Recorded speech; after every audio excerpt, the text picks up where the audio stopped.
E-cigaretten er en fantastisk genial opfindelse, men man kommer en container i enten uden nikotin eller med nikotin, og så er der en lille forstøver i, og så får man en damp ind i munden og ned i svælget og i lungerne, men ikke ud i de yderste del af lungerne, men nikotin og vanddamp i.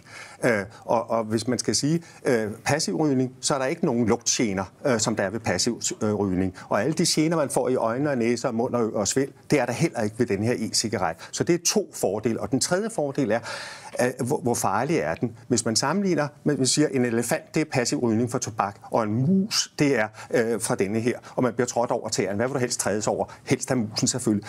Og sådan skal man sammenligne altså sundhedsrisikoen. Der er nogle små farlige stoffer i, der kan måske give kræft, men det er proportionerne er helt ude af balance i virkeligheden. Det her er meget mindre skadeligt. Så hvis alle rygere, for eksempel i Danmark, i morgen gik over til at ryge e-cigaretter, så vil vi se en dramatisk effekt på lungekræft og blodpropper i hjertet og kold i de næste 10-20 år. Det vil blive en dramatisk fald i det. Så ja.